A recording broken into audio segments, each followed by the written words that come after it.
Assalamualaikum warahmatullahi wabarakatuh.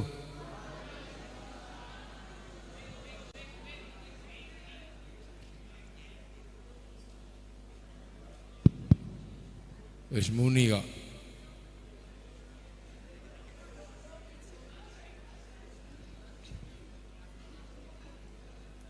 Bismillahirrahmanirrahim. Bismillah, alhamdulillah. Wassalatu wassalamu ala rasulillah Sayyidina Muhammad ibn Abdillah wa ala alihi wa ashabihi wa azwajihi wa dhurriyyatihi wa ahli baitihi wa man tabi'ahum bi ihsan ila yaumil qiyamah. Para alim, para ulama, para kiai, Kiai Maman yang kita cintai, beserta kiai-kiai yang lain, pengurus Jam'iyah Nahdlatul Ulama, Syuriah, Tanfidiyah, Mustasyar, tokoh-tokoh agama dari organisasi-organisasi yang ada di Majalengka yang saya hormati, jajaran pemerintah Kabupaten Purbalingga yang Majalengka yang diwakili oleh Pak Maja,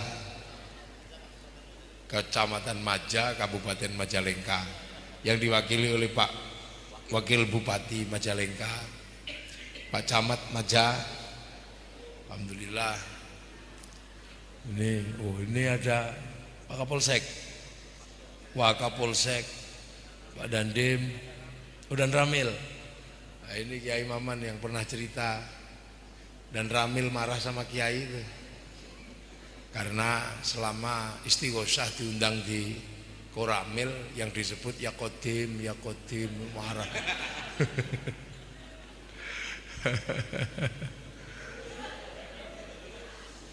Jadi seluruh hadirin wal hadirat yang berbahagia, ini acaranya halal bihalal Nahdlatul Ulama. Peran ulama dalam membangun bangsa. Wah, abot ya. Peran ulama. Ini harus diselesaikan dulu konsepnya soalnya. Konsep pertama adalah ulama. Ulama ini di dalam Al-Quran disebut innama yakhsyallaha min ibadihil ulama. Jadi ulama ini bukan teori tanpa konsep, ada konsepnya. Yang kemudian ulama ini disebut sebagai pewaris Nabi. Al-ulama warasatul anbiya. Jadi kalau ulama itu sesungguhnya adalah orang-orang yang takut kepada Allah dan pewaris Nabi. Karena ulama itu pewaris, maka Nahdlatul Ulama itu ketat terkait ulama. NU itu ketat. Dapat warisan dari mana? Itu ketat. Karena apa? Yang disebut ulama itu pewaris. Dapat warisan dari mana? Wong Kiai Maman itu nggak pernah ketemu sama Rasul zaman itu. Kiai-kiai di sini ini Kiai Majalengka. Kok bisa menjadi pewaris Nabi itu? Ketemu Nabi itu kapan? Makanya Nahdlatul Ulama itu agak ketat di situ. Soalnya yang ketemu Nabi itu orang Arab. Sayyidina Abu Bakar, Umar, Utsman, Ali, yang hidup tahun 600. Nah itu pewarisnya Nabi. Jadi pewarisnya Nabi. Makanya sahabat itu bahasanya ya namanya ya Abu Bakar, Umar. Gak ada sahabat namanya Joni, itu gak ada. Karena pewaris pertama yang ketemu Rasulullah? Ya orang Arab. Nah, Rasulullah itu usianya cuma 63 tahun. Sahabat yang ketemu Rasul usianya rata-rata 60, 30. Berarti orang yang ketemu Nabi itu bisa bertahan sampai di tahun sekitar 700. Lah kok di Indonesia ada ulama itu dapat warisan dari mana kan gitu. Itu konsep. Makanya pewaris Nabi ini kalau di dalam tradisi NU ketat. Karena jarak antara Makkah sama Majalengka, jarak waktu dan jarak tempat ini cukup jauh. Ada 1500 tahun. Artinya kalau rata-rata usianya itu 70 tahun, itu butuh orang berapa yang harus berjejer menjadi pewaris. Nah itulah makanya NU ini kalau urusan ulama agak ketat. Misalnya Kiai Maman pasti ditanya, Kiai Maman disebut ulama, wong pengurus Nahdlatul Ulama. Nah dapat warisan dari mana Kiai Maman? Ternyata dapat warisan dari tambak beras. Ini contoh paling gampang. Ya. Di sana diwarisi Kiai Jamal, diwarisi Kiai Aman. Banyak sekali yang mewarisi. Nah, itu semua di sana dulu mendapat warisan itu dari Mbah Wahab Hasbullah. Mbah Wahab ini dapat warisan dari mana? Wong al ulama itu warasatul anbiya. Mbah Wahab dapat warisan dari Kiai Hasyim Asy'ari, mondok di situ belajar. Kiai Hasyim Asy'ari dapat warisan dari mana? Dari Kiai Asy'ari, orang tuanya sendiri mondok tempatnya Kiai Soleh, mondok di tempatnya Kiai Khalil Bangkalan. Lah, Mbak Asy'ari orang tuanya ini dapat warisan dari mana? Kok ngerti iman? Dapat warisan dari Kiai Khairon. Mbah Khairon itu pondok pesantrennya ada di daerah Purwodadi. Dikenal dengan Mbah Gareng. Lah Mbah Khairon itu dari mana? Ternyata Mbah Khairon itu mondok dapat warisan dari namanya Mbah Abdul Wahid di Boyolali. Kakeknya Mbah Hasyim Asy'ari sendiri. Lah Mbah Wahid ini dapat dari mana? Mbah Abdul Halim di Boyolali. Mbah Abdul Halim dapat warisan dari mana? Dapat warisan dari Kiai Sufyan di Tuban pondoknya. Nah, Mbah Sufyan dapat warisan dari mana? Dari Mbah Kiai Jabar Ngelirip Tuban. Mbah Kiai Jabar dari mana? Dari Mbah Abdurrahman Lasem Mbah Sambu. Mbah Sambu dari mana? Dari Mbah Abdul Halim Pangeran Benowo, putranya Joko Tingkir Sultan Hadiwijoyo. Lah Mbah Benowo ini diwajari siapa? Kok kenal iman? Wong ndak langsung ke Rasul. Diajari sama Mbah Cokrojoyo Sunan Geseng. Sunan Geseng ini dari mana yang mengajarkan? Dari Sunan Kalijaga. Sunan Kalijaga dari mana? Dari Sunan Bonang. Sunan Bonang dari mana? Dari Sunan Ampel. Sunan Ampel dari mana? Dari Mbah Ibrahim Asmoro Kondi Tuban. Ini dari mana Syekh Ibrahim ini? Diajari oleh Sayyid Jamaluddin Al-Husaini Al-Kabir yang dikenal dengan nama Syekh Jumadil Kubro. Yang kebetulan Syekh Jumadil Kubro juga punya murid namanya Syekh Samsuddin yang ada di antara Kerawang sama di antara Cilamaya sama Rengas Dengklok, dikenal dengan nama Syekh Kuro. Yang kebetulan juga punya murid namanya Datuk Kahfi, punya penerus namanya Syarif Hidayatullah Sunan Gunung Jati, menurunkan kiai-kiai. Nah Syekh Jumadil Kubro ini dapat dari mana? Diajari sama orang tuanya namanya Sayyid Muhammad, termasuk yang mendirikan kerajaan Samudra Pasai. Sayyid Muhammad ini dari mana? Dari Sayyid Ahmad Jalaluddin Campa. Sayyid Ahmad Jalaluddin diajari siapa? Sayyid Abdul Malik Mongol yang mengeluarkan klan Azmat Han. Said Abdul Malik dari mana? Dari Said Alawi Amil Faqih. Said Alawi Amil Faqih diajari siapa? Said Ahmad Sohib Mirbat. Diajari siapa? Said Ali Kholik Qasam. Diajari siapa? Sayyid Alwi. Sayyid Alwi diajari siapa? Sayyid Muhammad. Diajari siapa? Sayyid Alwi. Diajari siapa? Sayyid Ubaidillah. Diajari siapa? Sayyid Ahmad Al-Muhajir. Diajari siapa? Sayyid Isa. Diajari siapa? Sayyid Muhammad. Diajari siapa? Sayyid Ali Uraidi. Diajari siapa? Sayyid Ja'far Shadiq. Diajari siapa? Sayyid Bakir. Sayyid Bakir diajari siapa? Sayyid Ali Zainal Abidin. Ini diajari siapa? Sayyidina Hasan Husain. Diajari siapa? Sayyidina Ali. Lah ini siapa? Lah ini yang diwarisi langsung oleh Rasulullah Muhammad sallallahu alaihi wasallam. Jadi ulama itu tidak main-main. Sertifikasinya adalah pewaris dari ulama sebelumnya. Makanya walladzina ja'u min ba'dihim yaquluna rabbana ighfir lana wa li ikhwanina alladzina sabaquna bil iman. Makanya siratal mustaqim itu ada siratal ladzina an'amta alaihim, ada alladzinanya. Lah ini loh. Jadi mohon maaf, makanya kiai-kiai itu agak ketat. Mesti takok lho iku mbiyen mondoke di mana. Karena sekarang muncul sekali, banyak sekali, bahkan ada yang mengatakan ular juga ulama, kambing juga ulama. Lalu terus gimana konsep ini? Nggih. Karena kalau ulama itu kambing, itu pewaris dari Rasulullah ning untuk sembelih. Repot. Ini loh. Ini jadi penjenengan tolong jangan marah sama ulama NU.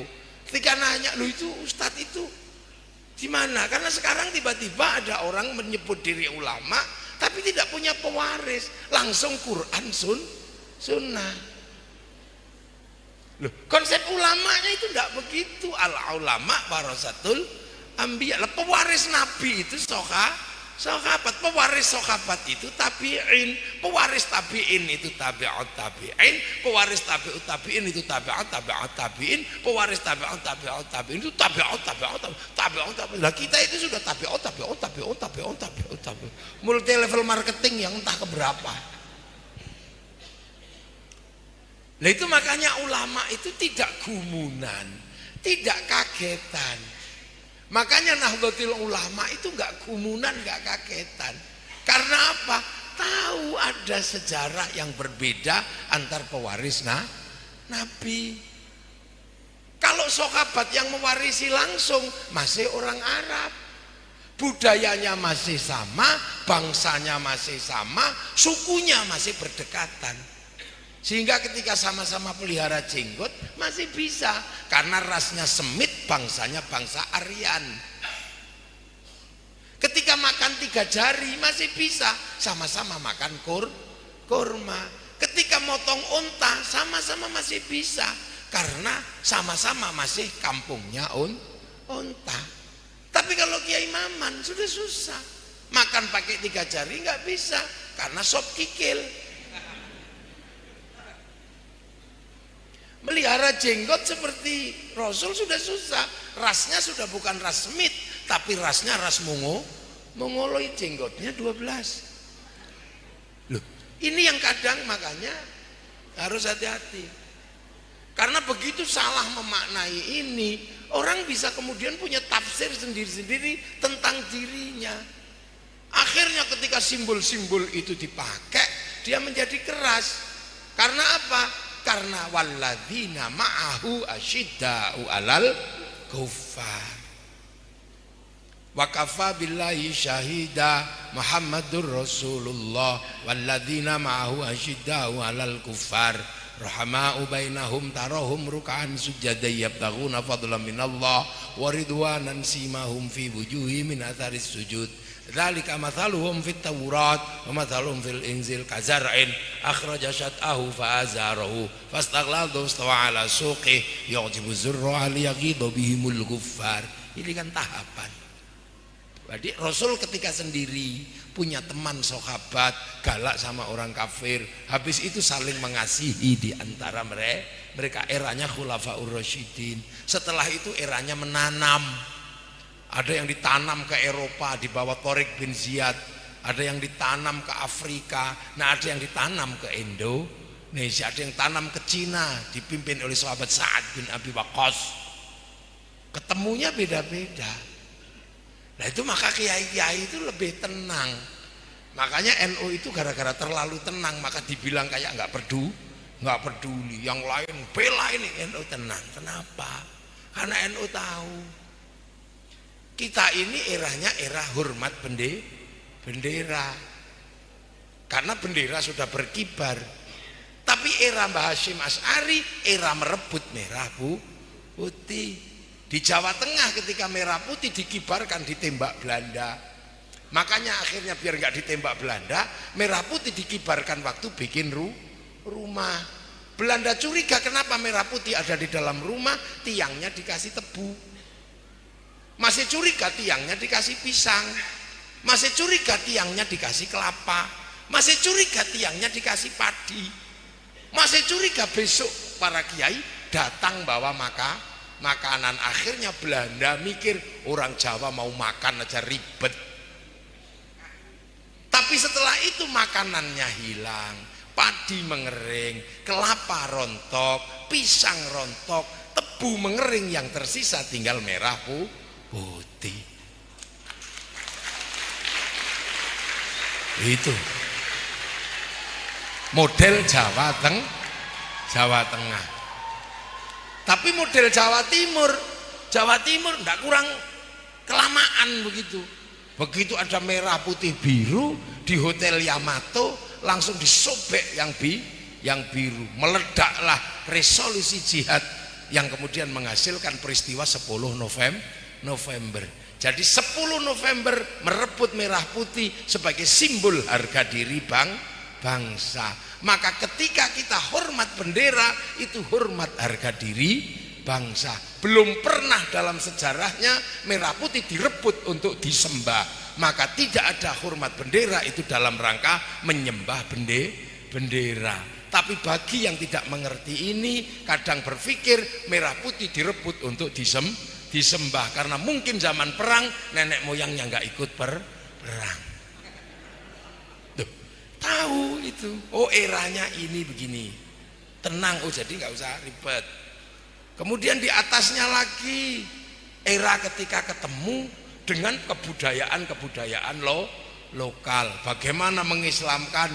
Oh pakai wayang, oh pakai angklung. Oh ini terjadi 200 tahun sebelum hari ini, 300 tahun. Oh ini di zamannya Sunan Kalijaga. Oh ini di zamannya Syekh Kuro. Menyebut Quran saja kuro. Duh, orang akan tahu ini. Makanya santri itu mengkholi gurunya. Akhirnya tahu, oh di zaman guruku ini begini. Makanya nggak ribut. Ada wayang nggak ribut. Tapi yang tidak mengerti seolah-olah wayang itu musyrik karena dia nggak ngerti. Seperti di masjid ini, dulu manggil orang untuk pergi ke masjid itu pasti menggunakan beduk karena beduk suaranya keras. Tapi eranya beduk berubah diganti speaker karena speaker lebih keras daripada beduk. Sekarang speaker berhenti, beduk berhenti, orang pergi ke masjid di WA. Jangan mentang-mentang punya WA menyalahkan beduk. Mengelola santri juga harus paham. Dulu kalau nakzir santri ditaruh di dalam kamar, beres sudah, santri pasti tidak bermasalah. Orang kalau menghindari dosa, dulu masuk rumah beres, insya Allah nggak dosa sama sekali. Tapi era sekarang, eranya Kiai Maman, orang di dalam kamar dosanya lebih banyak daripada di luar kamar. Karena apa? Browsing. Dulu orang berdosa kalau pergi ke kali ngintip orang mandi. Sekarang di dalam kamar bisa mencari lebih polos daripada orang mandi. Tinggal ketik aja. Loh, zaman berubah. Nah, setiap zaman berubah. Makanya terhadap apapun kita tidak pernah kaget. Tadi saya sampaikan di masjid sana. Di zamannya eranya para wali, itu era pertemuan antara bangsa Arab yang sudah bercampur bangsa Campa ketemu dengan bangsa Nusantara. Kalau waktu di sana perbincangan agama itu baru perbincangan agama Yahudi, Nasrani dan Islam.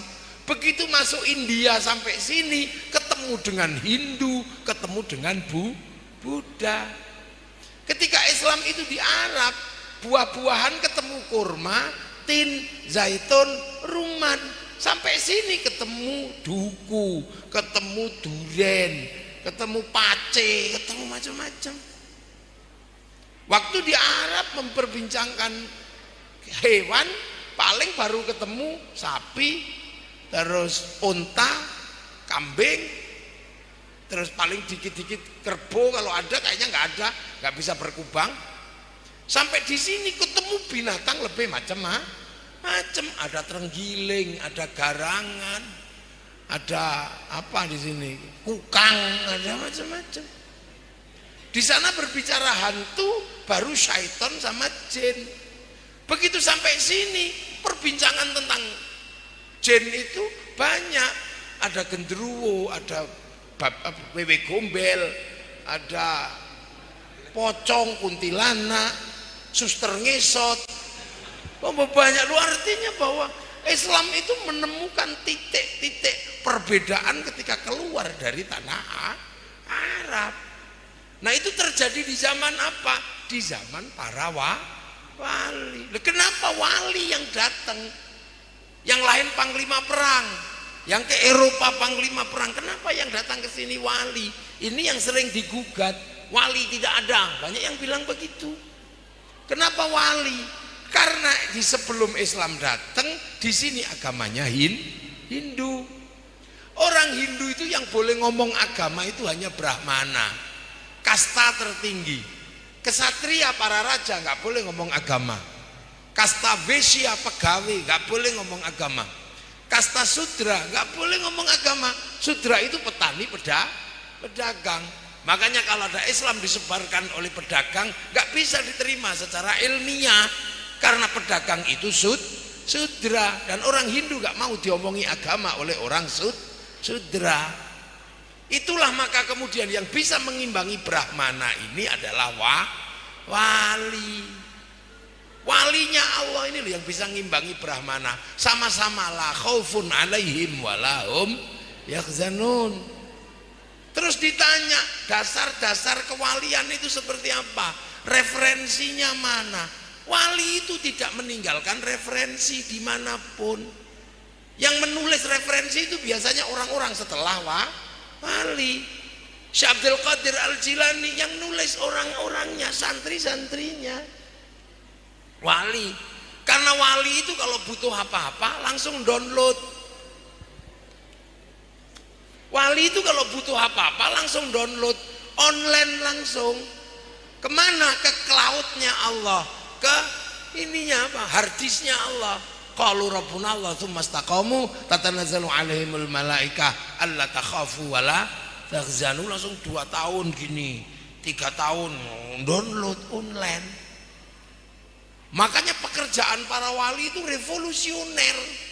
Visi-visinya maju ke depan. Satu contoh yang sampai hari ini kita nikmati sebagai warga bangsa Indonesia, sebagai kebangsaan Indonesia kita nikmati, itu karena pekerjaan wali. Apa? Ketika Islam ketemu agama berbeda, ketemu manusia berbeda, ketemu suku berbeda, warna kulit berbeda, apa yang diterapkan oleh para wali? Ini jelas bukan pekerjaan mudah. Menemukan orang beda agama, kalau sampai keliru mempertemukannya, pasti bunuh-bunuhan karena beda agama. Kalau kemudian cara menemukannya beda, keliru karena beda suku, pasti bunuhan. Sementara Islam itu rahmatan alamin. Rahmatan lil alamin tercermin dalam Rasulullah, wa ma arsalnaka illa rahmatan lil alamin. Berarti Rasulullah pasti punya konsep untuk mempertemukan orang beda agama, beda bangsa, beda suku, beda cara makan. Rasulullah pasti punya konsep. Akhirnya wali menemukan konsep kullukum ra'in wa kullukum mas'ulun an ra'iyati. Kalian semua para pemimpin yang hidup harus saling bertanggung jawab. Akhirnya para wali menggunakan konsepnya Rasul. Jadi bangsa Indonesia yang berbeda-beda pertama kali ini titipkan ke Rasulullah, karena Rasulullah punya konsep hidup berbeda-beda tapi saling bertanggung jawab. Namanya ra'iyah, kullukum ra'in wa kullukum mas'ulun an ra'iyati. Ini yang selaras dengan Bhinneka Tunggal Ika. Akhirnya orang berbeda-beda disatukan dalam konsep ra'iyah, berbeda-beda tapi saling tanggung jawab. Ra'iyah itulah yang kita nikmati sampai hari ini. Orang Indonesia bisa bertemu beda agama, berbeda suku, yang diserap ke bahasa Indonesia menjadi rakyat. Rakyat itu konsepnya Rasulullah. Makanya rakyat tidak saling mengkafirkan. Makanya para ulama tidak pernah saling mengkafirkan orang. Karena ulama tahu pewaris Nabi, pewaris wali ditinggali tanggung jawab apa? Menjaga kebersamaan dalam perbedaan dalam konsep ra'iyah yang diserap ke bahasa Indonesia menjadi rakyat. Dan inilah satu-satunya negara muslim dunia yang sanggup mengambil kalimat ra'iyah untuk menyebut warga bangsanya hanya muslim Indonesia. Ini landasan dasar. Makanya kenapa kita punya bangsa hari ini rukun. Hari ini bisa berbeda-beda dalam konsep ketuhanan, tapi bisa menjadi satu karena bahasa Rasulullah dipraktekkan di Indonesia. Jadi ra'iyah itu bukan konsepnya PKI. Rakyat itu bukan konsepnya orang Eropa. Itu konsep Rasulullah. Dan itu yang hari ini mampu menjamin kenapa Arab satu bangsa bisa pecah menjadi puluhan negara, kenapa Eropa satu bangsa bisa pecah menjadi puluhan negara, tapi kenapa kita puluhan bangsa, puluhan suku, puluhan agama bisa bersatu dalam satu negara, kesatuan Republik Indonesia.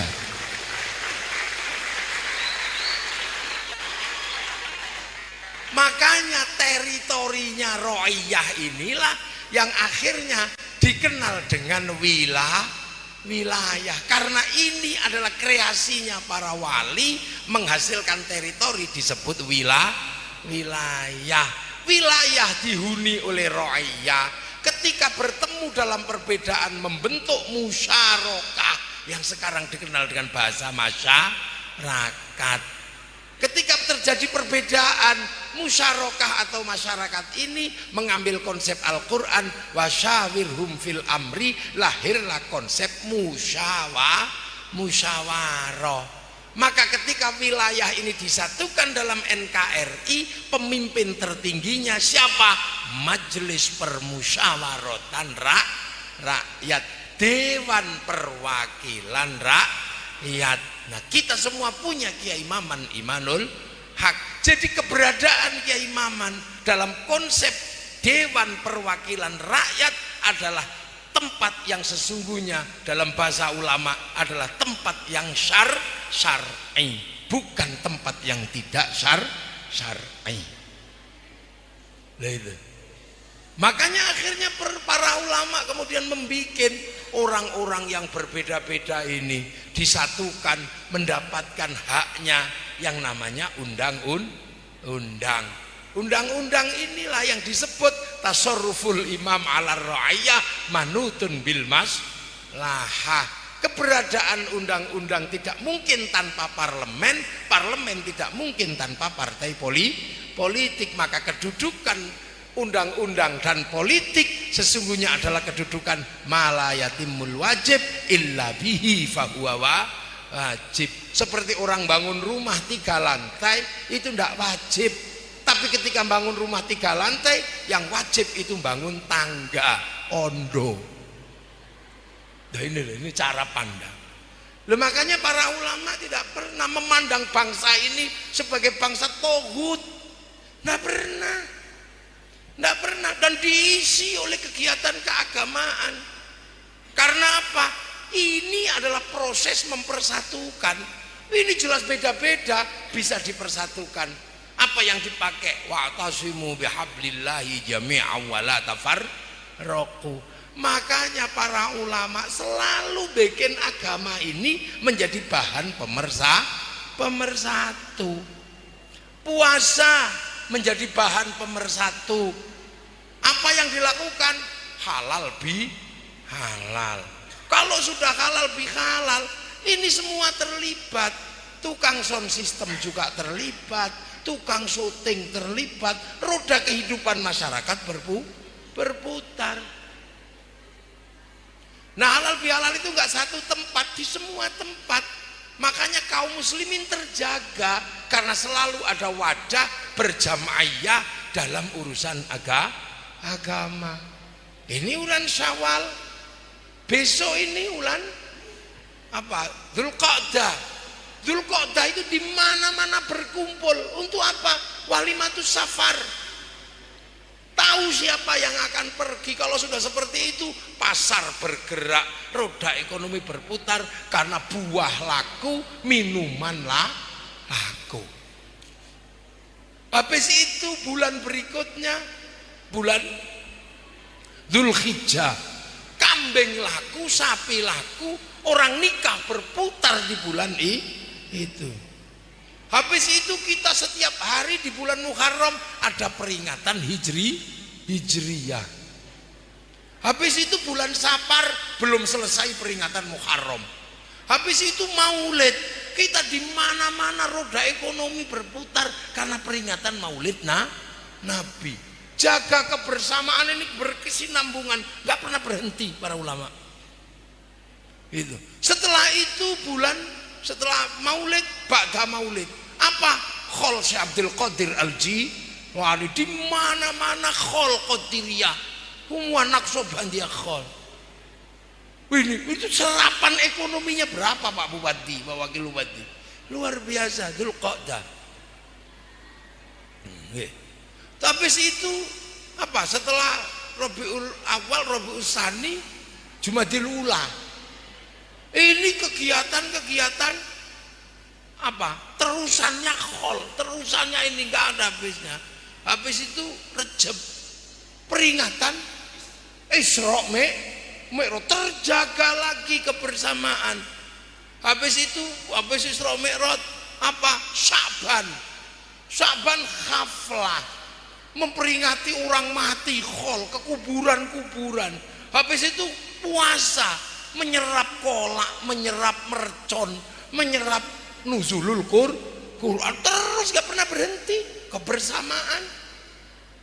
Makanya bagi orang-orang tertentu, bangsa yang utuh dan bulat ini harus mulai dipisah satu yang ini bid'ah, ini bid'ah, ini bid'ah. Diharapkan apa? Hilangnya persatuan kebangsaan. Makanya jangan heran. Karena apa? Karena akan mengambil nation state atau negara bangsa. Kalau negara bangsanya ini mau diambil, maka runtuhkan dulu akar persatuan. Tapi di tangan para kiai, agama ini, sekali lagi, ulama ini, karena ulama itu pewaris Nabi, dan ulama tahu persis. Ulama itu tahu bahwa ketika diwarisi agama ini di dunia untuk siapa? Agar orang selamat kembali kepada Allah. Ulama manapun tujuannya cuma satu itu, mengajarkan pelajaran dari Rasul agar orang yang tadinya dari akhirat ini kembali lagi kepada Allah dengan selamat, dengan husnul khotimah. Tapi kan selamat itu melewati dunia itu dari kun itu dari kana itu wa akhwatuha, kana dan temannya. Maka agama ketika dipakai manusia, agama pun temannya banyak. Contoh kiai mengajarkan sholat, nggak ada kiai kok nggak ngajarkan sholat. Tapi harus diingat ketika sholat itu diajarkan, pada saat yang sama sholat harus diajarkan nutup aurat. Ketika ajaran nutup aurat, berarti ajarannya harus terkait dengan urusan kain. Ketika terkait urusan kain, ini urusannya pabrik kain, perusahaan besar pabrik kain. Maka kiai harus berhubungan dengan pabrik kain. Ditinggalkan pabrik kain, santrinya nggak bisa sholat dengan sempurna karena nggak punya tutup aurat. Ketika kiai mengajarkan sholat, pasti mengajarkan toharo. Toharo itu urusannya air. Air itu urusannya sanyo sama pipa. Kiai ngajarkan sholat, tapi sanyo sama pipa diurus sama mas pion. Dunia bikin masjid ini adalah pertemuan antara pasir sama batu yang mempertemukan pabrik semen. Maka kiai ketika bangun masjid berurusan dengan pabrik semen. Kiai masih bisa ngajarkan sholat tapi nggak bisa mikir pabrik semen. Nah yo, terus apakah sholat itu independen? Nggak bisa. Sholat itu berdiri atas berdirinya yang lain. Haji bisa diajarkan, wong kiai itu tugasnya ngajarin agama. Tapi ketika ngajarin haji, kiai hanya berhenti sampai pada syarat rukun. Wajibnya haji, rukunnya haji. Tapi kalau sudah urusan berangkat ke Mekah, itu urusannya Boeing sama Airbus. Yang urus Boeing orang Yahudi, yang urus Airbus orang Yahudi. Makanya kiai jarang berteriak, hancurkan Yahudi, bunuh Yahudi, mati semua, kita pergi haji renang. Loh, makanya jernih para kiai itu. Loh, agama ketika di dunia dia bertemu dengan yang lain. Kita hidup ini pakai makan saja doanya Allahumma barik lana. Kenapa bukan barikli? Kenapa bukan mutakallim wahdah? Kenapa mutakallim al ghair? Karena urusan makanan itu urusan bersama yang lain. Yang masak siapa, yang bikin cobek siapa, yang bikin bumbu siapa, yang bikin rice cooker siapa, yang bikin garam siapa. Orang Majalengka nggak punya garam, yang punya garam orang Indramayu dan Cirebon. Sementara kita nggak pernah ngecek ke sana. Waktu bikin garam, jangan-jangan kencing ditambah garam. Makanya dalam bahasa Jawa, uyah itu dekat sekali dengan uyo. Ya, loh, nggak bisa. Nah itu loh makanya kiai-kiai ini selalu mikir tidak ada sesuatu yang bisa berdiri sendiri. Makanya apa? Kiai tenang. Mari kita jaga kebersamaan. Bagaimana merawat bangsa yang sudah disatukan dengan konsep ro'iyah, ulama dengan agamanya, merawat kebangsaan. Dengan cara apa? Membangun kebersamaan, doa ini. Ud'uni astajib lakum idza sa'alaka ibadi anni fa inni qarib ujibu da'watad da'i idzan. Doa, terserah sampean mau doa apa, wong hajatnya berbeda-beda, tapi di tangan para ulama untuk menjaga kebangsaan, untuk menjaga kebersamaan, yang doa cukup satu orang, yang lain amin. Kalau kepanjangan amin, kiainya pasti paham langsung walhamdulillahi robbil alamin. Loh, kalau sudah seperti itu, ternyata semua pengen ikut berdoa. Di tangan para ulama, ketika semua pengen berdoa, diajarkan mari doa bersama. Semakin banyak yang ikut. Masjid mana ini? Masjid Maja nggak muat, diajak ke alun-alun Majalengka, namanya berubah menjadi Istighosah Kubro. Kalau sudah seperti itu, angkot laku, mobil truk laku ngangkut penumpang. Sampai di sana bakul bakso ikut, bakul aromanis ikut, semua penjual terlibat dalam doa kepada Allah. Semakin banyak yang berdoa. Akhirnya apa? Roda ekonomi berputar, kebersamaan terjadi. Sholawat terjadi, sendirian juga nggak apa-apa. Innallaha malaikatahu yusholluna 'alan nabi ya ayyuhalladzina amanu shollu 'alaihi wa sallimu taslima. Sendirian nggak apa-apa. Tapi di tangan para ulama menjadi kebersamaan. Jamaah sholawat tiap kampung, tiap RT, ibu-ibu dengan gayanya yang berbeda-beda. Ada yang dengan gaya murni seperti sholawat Arab. Marhaban ya nurul haini, marhaban. Ada yang begitu, ada yang masih model Yaman. Wassalamun mustamirun kulagini atajandat. Itu sudah model Arab. Ada yang masih model lokal dangdutan.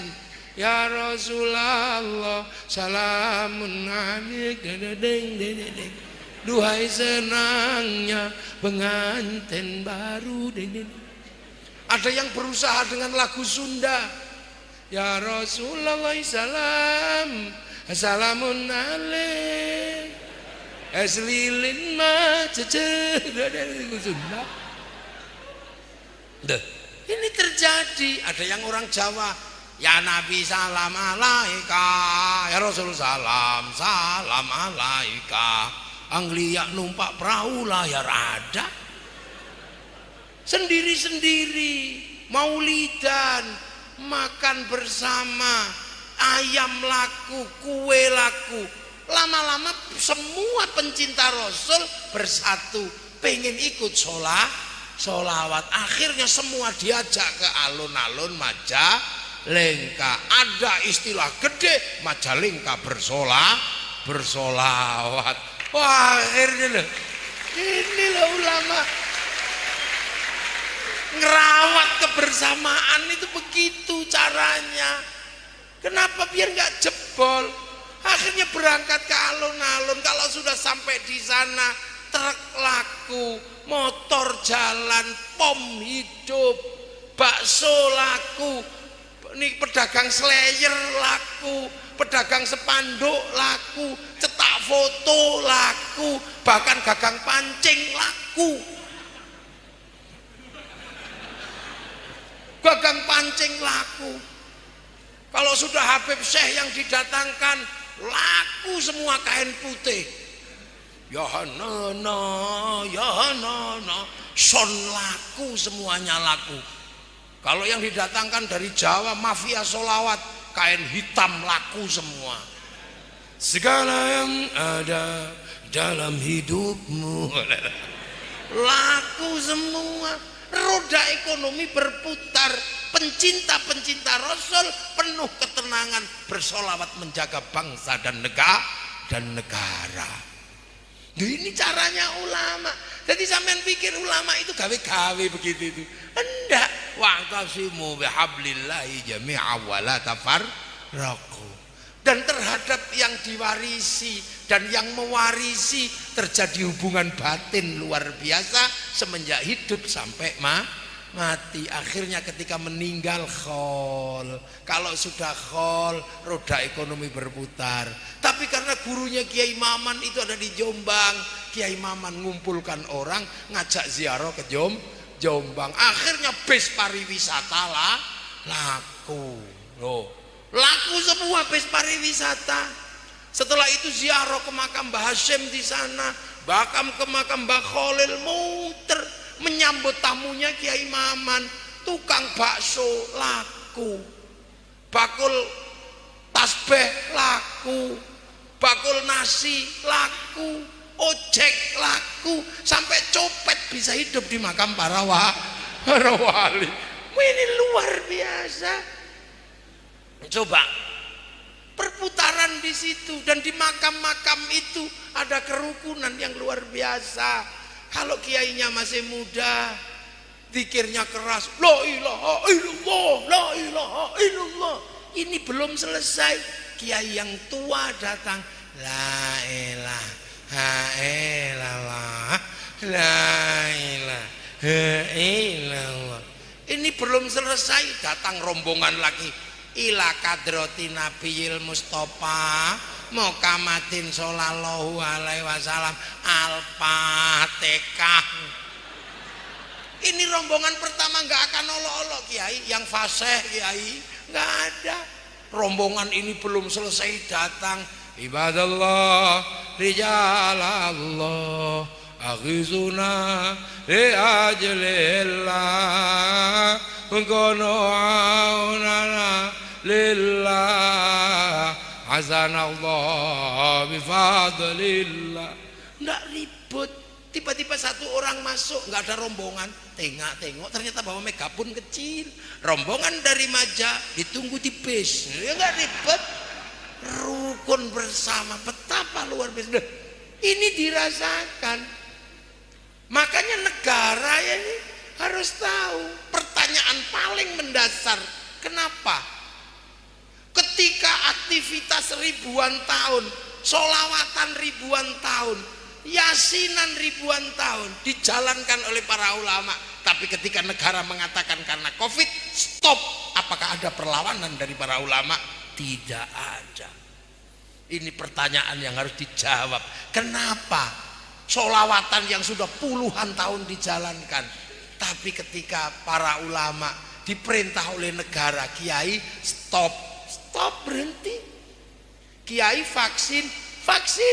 Saya pertama kali divaksin tunggoni presiden, ditunggui sama Presiden Jokowi saya vaksin karena beliau tahu saya takut suntik, ditunggui dan berdarah gara-gara trauma saya kalau suntik itu. Waktu kecil belum ada listrik, demam disuntik. Nah dokternya itu kan pakai teplok itu. Nah tik, saya itu takut lihat itu. Akhirnya lihat ke tembok sebelah sana. Ternyata begitu dapat bayang-bayang lampu, jarumnya lebih besar. Menjadi itu saya takut. Vaksin. Nggak ada ulama-ulama terus kami nggak takut corona, nggak ada. Yang lain masih kami nggak takut corona ciptaan Allah. Kiai cuman batin, iya mas, corona ciptaan Allah. Jangan takut corona, takutlah kepada Allah. Tapi Allah itu bikin harimau sama singa. Nggak usah takut harimau dan singa karena itu ciptaan Allah. Coba tidurlah samping harimau sama singa. Pagi-pagi di mood sudah sampai. Kiai tahu itu karena pernah mengaji makom abror sama makom asbab, makom tadrij tahu. Makom tadrijnya sampai. Tapi kita ini kalau pusing kan cari obat, kalau lapar cari makanan. Kita hidup dalam wasilah loh. Nah itu makanya para ulama bisa. Ini coba kalau ada yang meneliti, kenapa di Indonesia nggak seperti di India harus dipukuli baru patuh? Kenapa tidak seperti di Malaysia sampai disetrap di depan rumah? Tapi kita jangan. Begitu longgar ngajilah lagi. Karena apa? Kiai punya tanggung jawab tentang kebangsaan, punya prinsip negarawan yang sampai hari ini terjadi dan diwariskan oleh para wali. Coba, ayo dijaga. Begitu nengok makam gurunya di Surabaya, rindu dengan tanah Surabaya, rindu dengan tanah Jombang. Akhirnya orang Majalengka rindu dengan Jombang, rindu dengan Surabaya, rindu dengan makamnya Mbah Khalil di Madura. Di setiap tanah gurunya bersemayam menghasilkan rasa rindu dan kasih sayang terhadap tanah-tanah itu, akan tumbuh rasa cinta, dan disitulah awal rasa cinta terhadap tanah air, terhadap bangsa dan negara. Makanya tidak ada satupun teroris tumbuh dari santri yang suka ziarah.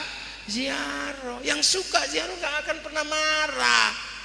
Mau ngebom Surabaya nggak berani, ada makamnya Sunan Ampel. Mau ngebom Madura nggak berani, ada makamnya Mbah Khalil Bangkalan. Padahal orang Lengkap. Kalau itu semua terjadi di semua tempat, bangsa akan dicintai karena tanah-tanah akan dicintai dan menjadi landasan cinta tanah air. Ini kerangka berpikir yang sudah diajarkan dari dulu. Kemudian para ulama membatasi. Ada ulama-ulama yang nggak bisa dibatasi. Ada ulama-ulama yang bisa dibatasi. Terhadap ulama yang dibatasi nggak ada masalah. Kayak saya ini ulama yang nggak terlalu sakti, bisa dibatasi. Kalau ngaji Gus waktunya udah malam, berhenti saya. Tapi kiai paling sakti, ulama sakti itu siapa? Kalau sudah khutbah Jumat, itu paling sakti. Gak ada orang berani interupsi. Tep sudah gitu, gak akan ada orang berani. Mau ngomel kayak apa khotib itu, kalau capek paling tinggal tidur. Makanya agar tidak terjadi melampaui batas, maka ulama-ulama NU kalau khutbah dikasih tongkat. Karena begitu pegang tongkat dan baca teks pasti sopan karena sambil baca. Terlalu lepas tangan tongkatnya jatuh. Lepas teks ditiup kipas angin, kertasnya terbang. Makanya kalau khutbah itaqullah wong baca. Begitu tongkatnya hilang, begitu teksnya hilang, Jokowi. Mekanisme sosial dilakukan. Nah, itu cara ulama ngerawat bangsa. Jadi jangan dikira yang dilakukan oleh para ulama NU terus tiba-tiba kok itu kurang progresif. Yang lain sudah menyatakan kafir. Nanti dulu, jangan kafir karena rakyat tidak punya hak untuk dikafirkan. Nah, makanya kiai-kiai tenang, hati-hati. Nanti dulu. Yang lain sudah ributnya luar biasa. Sampai pilpres saja ada yang menyebut perang Badar. Untuk apa pilpres kok perang Badar? Wong pilpres itu kelanjutannya pilkades. Pilkades itu diteruskan pilbub. Pilbub naik tingkat, pilgub naik ke nasional, pilpres, pesta demokrasi. Sama-sama Islam, sama-sama. Sholatnya sama, bisa ngimami sama. Gitu. Di belakang Pak Prabowo ada para ulama, di belakang Pak Jokowi ada para ulama, bahkan Kiai Maman di belakang Pak Jokowi. Loh apa bedanya? Apakah kemudian kalau kemudian menang disebut ulama su? Karena apa? Menang. Nah kalau Anda yang menang, apakah kami akan mengatakan engkau ulama su, ulama plat merah? Ini persoalan kalah dan menang. Jangan gitu. Kalau dulu yang Anda dukung menang, pasti Anda akan berada di istana. Karena kami yang dukung menang, kami di istana. Besok diulang lagi 5 tahun lagi. Gitu. Kalau Anda menang pasti ke istana. Gak usah menyebut pilpres itu perang Badar. Itu pesta demokrasi. Namanya pesta demokrasi pasti seru. Kadang ada dangdutnya, kadang ada duitnya. Biasa aja. Kalau diterima orang biasa sebut uang bensin. Kalau diterima masjid sebut sumbangan. Kalau terima kiai disebut bisa roh. Itu aja kok repot. Sederhana ini Indonesia, makanya kita riang gembira. Itulah yang menyebabkan Islam ini tumbuh subur dan hari ini menunjukkan kekuatannya. Karena apa? Terjaga oleh ulama-ulama yang sanad ilmunya masih ada dari waktu ke waktu sambung kepada Rasulullah. Sehingga tahu di zaman wali seperti apa. Tapi karena nggak ngerti, tiba-tiba kemudian kita kaum muslimin tertindas, kita kaum muslimin ini ditindas. Entar dulu, negeri ini negeri tauhid. Pasti kamu tidak mengenal sejarah wali. Kalau tahu sejarah wali, tahu betapa beratnya masukkan Islam ke Indonesia. Kita bukan negara antah berantah. Ketika Islam masuk, kita bukan negara miskin, kita bukan negara bodoh. Kita punya bangsa terkuat di dunia, namanya Majapahit, namanya Pajajaran, namanya Sriwijaya. Bahkan sebelum itu Kertanegara dengan kerajaan Singasari mampu menaklukkan Mongolia, bangsa penakluk Arab, bangsa penakluk Eropa, bangsa penakluk Cina ditaklukkan oleh bangsa di Nusantara. Jadi jangan bayangin tiba-tiba kok negeri kita jahiliyah. Itu negeri apa, ngomong apa lo? Hati-hati, maka kita belajar zaman wali itu kita udah kuat. Majapahit itu rajanya kalau makan, Pajajaran rajanya kalau makan, tempat makannya nggak dicuci, langsung dibuang ke sungai. Betapa kayanya, nggak ada seksi bersih-bersih, nggak ada, buang aja. Buang aja. Makanya kita punya cerita yang sama dengan bangsa yang berbeda. Orang Arab punya kisah cinta yang terkenal namanya Kais dan Laila. Orang Cina punya Sampai Engtai. Ya, orang Eropa punya Romeo Juliet. Kita punya banyak kisah cinta yang sama. Di Majalengka ada cerita apa? Ada cerita di Sunda, ada cerita Dayang Sumbi, ada cerita Ande-Ande Lumut, ada cerita banyak. Sana punya orang kuat namanya Sam'on, Eropa punya orang kuat namanya Samson, kita punya orang kuat namanya Sang Kuryang, kita punya orang kuat namanya Bantung Bondowoso, kita punya orang kuat namanya Sipahit Lidah.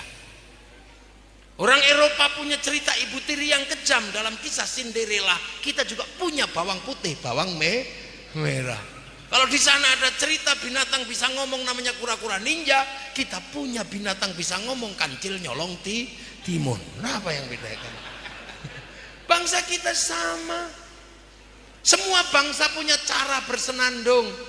Orang Arab ketika bersenandung menggunakan terbang sebagai pengiringnya dan alat musiknya. Membuat terbang tidak terlalu sulit karena tinggal potong kayu, tutup dengan kulit kambing, dipaku jadi terbang. Orang Eropa kalau bersenandung dengan gitar, membuat gitar tidak terlalu sulit, kayu dipipihkan, kasih tali, kasih fret, bisa berbunyi. Orang Cina punya alat musik namanya kecapi, sitar, membuat sitar tidak terlalu sulit, tinggal cari kayu dan tali. Tapi bangsa Nusantara punya alat musik namanya gamelan, terbuat dari logam. Artinya hanya bangsa yang menguasai ilmu pertambangan yang maju dan penguasaan metalurgi yang mapan mampu membuat alat musik dari logam. Jadi jangan dikira orang kalau nggak ngerti sejarah di zaman itu senang sekali mengatakan bangsa ini bodoh, bangsa ini apa. Kita punya orang kuat di Indonesia luar biasa. Bangunan-bangunan besar mereka punya, kita punya Candi Borobudur. Itu karya bangsa Indonesia, bukan buatan Nabi Sulaiman. Tapi kita sekarang karena nggak pede, kita lebih senang kalau Borobudur karya Nabi Sulaiman, karena Nabi Sulaiman dari Sleman, Ratu Saba dari Wonosobo. Kita lebih pede begitu. Tinggal tunggu waktu kalau nanti Yahudi pengen datang ke sini, tinggal menagih ini tempat nenek moyang saya dulu loh. Jadi jangan dikira terus kiai-kiai ketika melihat sesuatu kok tiba-tiba kenapa diem, hati-hati. Karena kita pernah punya sejarah sekian, diajak ngomong khilafah, kenapa kiai nggak ada yang nyambut? Karena apa? Berbicara khilafah resikonya saling bunuh, dan itu sudah terjadi di zaman setelah Rasulullah, terutama di zaman Sayyidina Husain. Kurbannya Sayyidina Husain diteruskan oleh Sayyid Ali Zainal Abidin, ribut sampai menjauh, sampai Sayyid Bakir, sampai Sayyid Ja'far Shadiq membuat sholawat asghil wa asghilidz dzalimin bidzalimin wa akhrijna min bainihim salimin. Itu kenapa situasi sangat rumit, sampai ada kemudian putranya Sayyid Aisyah hijrah menjauh, dikenal dengan Sayyid Ahmad Al-Muhajir. Sehingga negara-negara yang membicarakan khilafah pasti dia hancur. Yaman mulai separuh membicarakan khilafah, rusak di sebelahnya. Suriah kayak surga, begitu membicarakan khilafah dengan ISIS, hancur bangsanya. Libya tadinya negara paling makmur, bantuan masjid ke sini, sekarang makan saja susah. Sejak kapan? Sejak membicarakan khilafah. Mesir ketika mulai membicarakan khilafah terjadi kekacauan sampai hari ini belum selesai. Bahkan Mursi sebagai pemimpin Ikhwanul Muslimin digantung sama orang Mesir. Paling sederhana Taliban baru membicarakan persoalan jenggot dan persoalan celana cingkrang, ributnya luar biasa sehingga sumber daya alamnya tidak sempat keurus, serahkan Cina sama Amerika.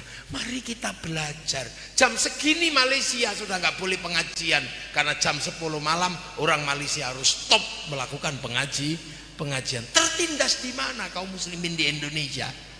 Mari kita introspeksi kembali ke dalam diri sendiri.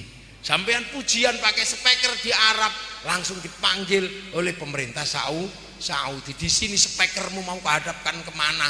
Terserah. Pemerintah kemarin hanya coba menurunkan volume, bukan menghilangkan speaker. Tapi yang ribut masalah speaker rata-rata yang tidak punya langgar dan tidak punya masjid, tapi punya medsos. Mana ada? Ini fakta. Ya Allah, paling enak menjadi muslim di Indonesia. Kebangsaannya jalan, bangsa terjaga, Islam terjaga. Jadi pekerjaan ulama itu sesungguhnya ya cuman nggak banyak. Pekerjaan ulama itu meneruskan pertanyaan malaikat Jibril kepada Rasulullah, mahwal Islam, mahwal iman, mahwal Islam, mahwal ihsan. Cuman itu sebenarnya wadifahnya ulama itu. Mahwal iman, antumina billahi wa malaikatihi wa kutubihi wa rasuli wal yaumil akhir wa bil qadri khairi wa syarri min Allah taala. Sudakta. Mahwal Islam, anta syahada la ilaha illallah wa anna Muhammadur Rasulullah wa tuqimus salata wa tutiyaz zakata wa tasuma ramadhana wa tahujjal baiti man istata'a ilaihi sabila. Sedakta. Mawal ihsan anta abudallaha ka'annaka tarahu fa illam takun tarahu fa innahu yaraka. Cuman itu sebenarnya pekerjaan ulama. Tapi itu semua dilakukan oleh masyarakat di dunia. Lah dunia ini temannya banyak. Akhirnya para ulama menjaga keperbedaan-perbedaan ini. Nah, ikatan perbedaan-perbedaan itu di dalam Al-Quran disebut ruang besar untuk menjaganya. Apa?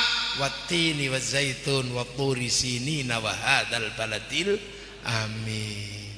Wattin sumpah Allah kepada Nabi Nuh, wazaitun pada Nabi Isa, Nabi Ibrahim, watturi sinina terhadap Nabi Musa, ulul azmi semua. Nabi Muhammad ada sumpah wa hadzal baladil amin, dan demi keamanan bangsa dan negara. Untuk menjamin apa? Menjamin laqad khalaqnal insana fi ahsani taqwim, manusia terbaik, tidak boleh cakar-cakaran, tidak boleh bunuh-bunuhan, harus saling jaga. Tapi akan runtuh. Ini kebaikan manusia.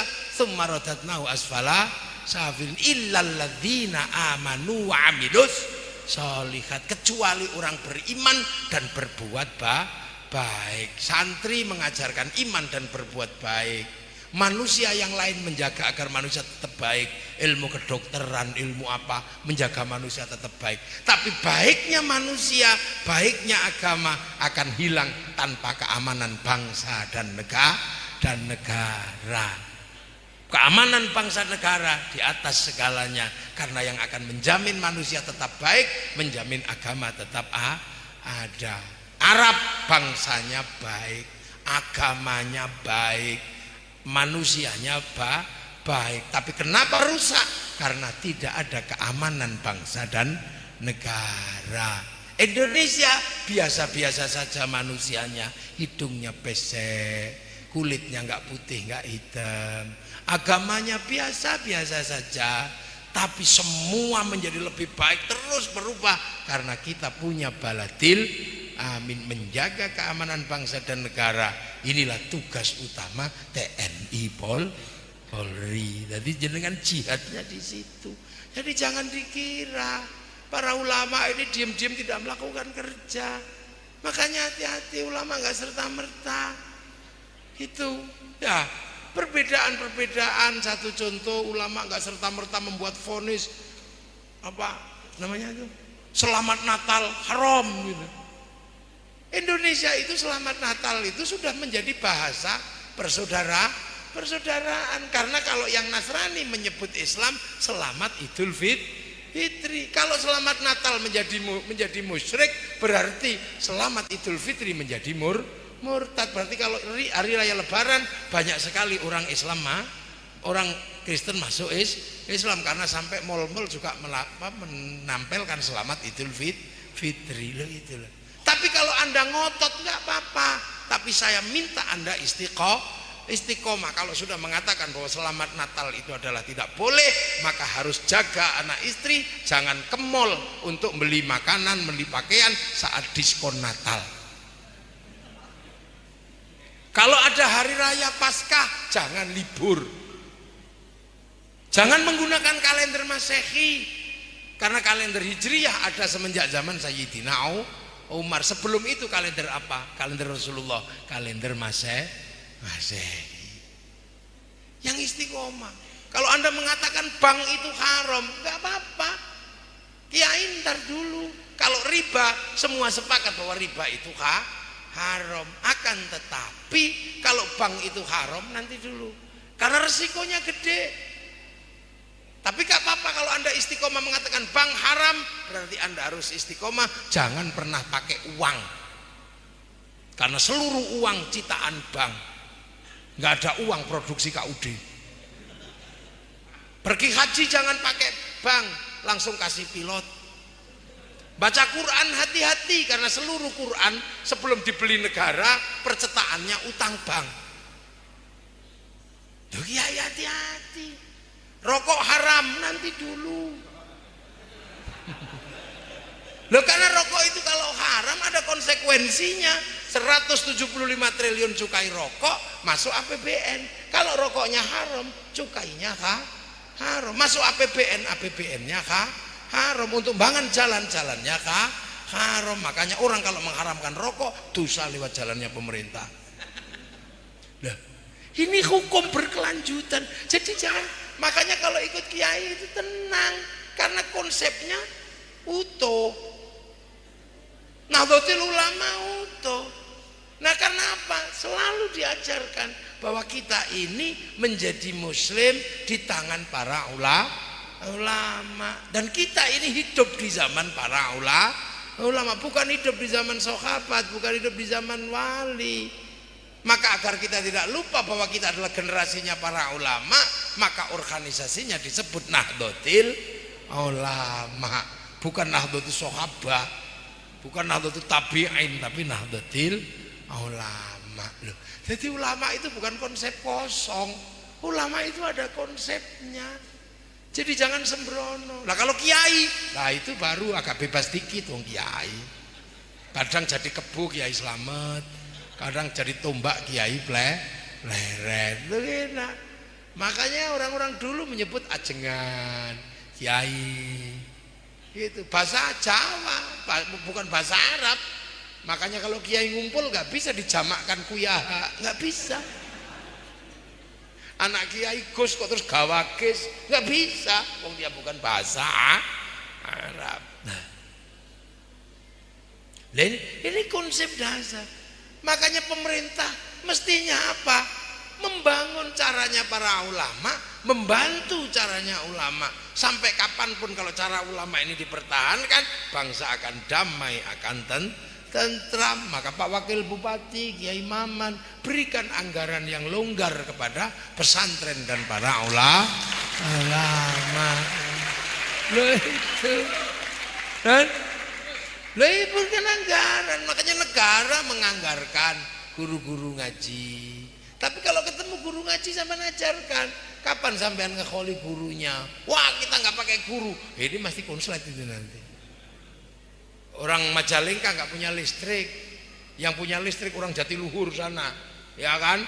Makanya dari sana pasang tiang, pasang trafo, tiang trafo sampai Majalengka, kemudian per paket masuk ke dalam rumah. Butuhnya 300, apa butuhnya 600. Walaupun tahu di garis besar jalur jalan itu ada listriknya, jangan masukkan colokan listrik ke situ, meledos TV-mu. Sekarang kenapa banyak orang meledos? Karena tidak menggunakan teorinya para ulama. Amma ba'du. Mukaddimah. Loh kan ini mukaddimah aja saya. Ya mukaddimah tadi itu kan belum amma ba'du saya. Loh kiai itu kalau ngaji ya, mukaddimah selesai amma ba'du. Lah ini baru amma ba'du, ini baru mukaddimah. Loh belum mulai ngaji saya, ini baru pemanasan aja. Loh iya, ini kita baru pemanasan. Makanya tenang aja, ini jam berapa ya? Masa? Saya gak bawa jam. Wah, jam 11 22.51. Ya sedengan lah ya. Gitu. Makanya kita ini hari ini merasakan betul kaum muslimin di Afghanistan sekarang situasinya sulit, kaum muslimin di tempat lain sulit. Di sini berkembang menjadi kekuatan besar. Haji paling panjang antriannya dari Indonesia sampai 40 tahun. Negara mana haji kok antri 40 tahun kalau bukan Indonesia? Ya bisa 40 tahun itu terus seusia 40 nanti berangkat tahun usia 80. Kalau daftar usia 20 berarti akan berangkat usia 60. Padahal orang usia 20 belum kepikiran haji, baru kepikiran nikah, kawin. Nah, ini kembali lagi bahwa kita ini dibangun oleh para ulama menggunakan mekanisme keulamaan untuk apa? Memberikan kontribusi kepada bangsa. Itulah mungkin yang bisa saya sampaikan. Nanti kapan kita lanjutkan lagi, karena ini sudah cukup sore, cukup malam. Nanti kapan kita lanjutkan lagi, insya Allah di dalam waktu yang berbeda. Kita bikin ngaji sing lebih panjang lagi, biar sore-sore gitu ada baksonya, ada kikilnya.